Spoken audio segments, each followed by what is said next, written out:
Great. Take the second one, Zeke. The second one! This. Second one! We are Zeke and Terri, empty nest travel adventurers from the San Francisco Bay Area. In our videos, we share how two totally different people with completely different expectations for travel plan, compromise, and deepen our relationship as we travel the world, mostly together. It's field trip time!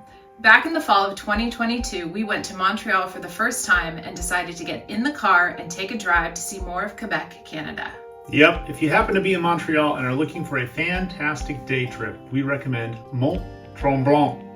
It's about 80 miles north, 129 kilometers, of Montreal, and the drive typically takes around 1.5 to 2 hours, depending on traffic and road conditions. We were in Montreal in the fall to visit our second child at the University of Vermont in Burlington, and having arrived a few days early, decided to venture out of the city for the day. The route to Mont Tremblant from Montreal is scenic, particularly as you approach the Laurentian Mountains, offering picturesque views and charming small towns along the way. The area is known for its outdoor activities, which include skiing and snowboarding in the winter, and biking, golfing, and mountain biking in the warmer months. Mont Tremblant National Park, which is nearby, is Quebec's oldest national park and offers opportunities for canoeing, camping, and wildlife observation. Mont Tremblant is a popular destination in Quebec, Canada, renowned for its ski resort, the beautiful scenery of the Laurentian Mountains, and the quaint pedestrian-only village that offers a European feel in North America. After charging up at a grocery store, we got started on our drive, which ended up being a big circle. We started by heading northwest to Mont Tremblant, and then southeast back to Montreal via Montebello, where we had dinner.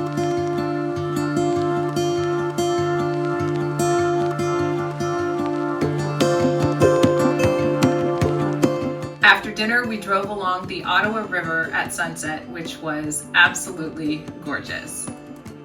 The drive was beautiful, and we were on the lookout for the fall colors, but it seemed we were a bit early in the season. They weren't quite out of the oven yet.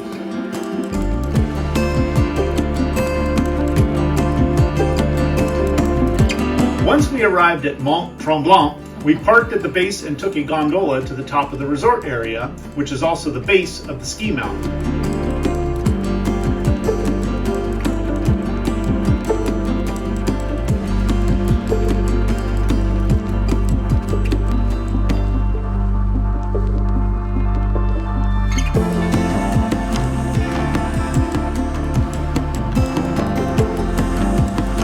Folks were taking lifts to the top to hike around.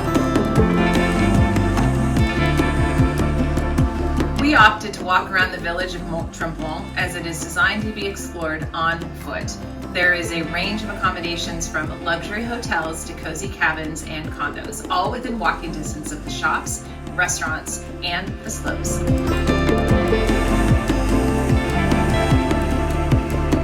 After enjoying the crisp mountain air and beautiful scenery, we took the gondola back down to the bottom. It's an easy walk down the hill, but we wanted to enjoy the view a bit longer.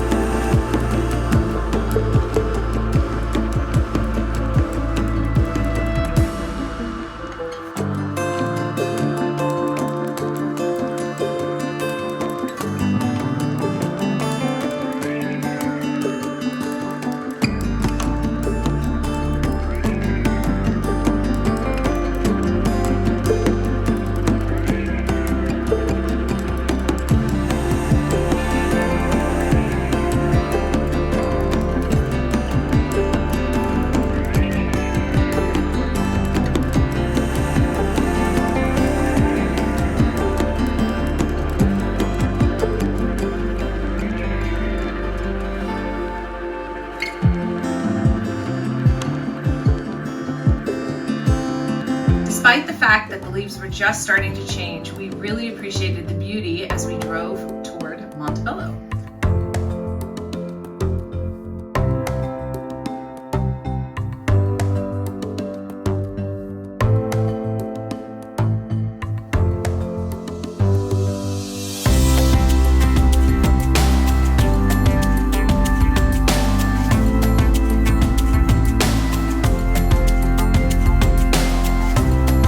Wanted to see the Chateau Montebello, but it turned out to be a Fairmont property and was only open for guests of the hotel. We drove through the quaint town of Montebello, enjoying the old buildings, and ate at Le Bistro, one of the only restaurants along the road in downtown Montebello. We were definitely surprised by the quality of the experience, given how remote the town felt. We love finding these little gems on our road trips. This was a very small town, and we learned that the building that housed Le Bistro was built in 1840 and may be one of the oldest buildings in Montebello. The building had been a restaurant, a barbershop, a dance hall, a bowling alley, a funeral hall, a florist, a sports shop, and apartments before it became Cafe Bistro. Regardless of what had been in the space, the food and drinks and the service were all fantastic. We were low on energy in the car when we got back to Montreal and stopped to charge just outside of town at a place near a small mall with a large and very interesting Middle Eastern, Lebanese, and Mediterranean grocery store called Adonis. This is one of the benefits of having to stop and charge an EV car. You never know what's going to be around to keep you occupied and entertained. It used to be that in California, back in 2013 when I got my first Tesla, that we were lucky to have a Denny's by a Tesla supercharger. Now there are malls, restaurants, hotels, and so much more. And I'm really glad to see that Canada is no different. Thanks for coming along with us on our field trip to Mont Tremblant. It was the perfect day trip and kept us occupied as we anxiously awaited to visit our youngest in Vermont. We'll cover that in another field trip, as Montreal and Burlington, Vermont are the perfect distance for a day trip. In the meantime, if you enjoyed this field trip video, please check out our San Francisco day trip video, which includes art, nature, shopping, good wine, and beautiful scenery. And best of all, a bike ride. You and your frickin' bike rides. We love the idea of an adventure day when we are visiting a major city, especially when it takes us off the beaten path. After watching this video, please subscribe to our channel. We would very much appreciate it. And with that, it's back to navigating our lives and the world Together.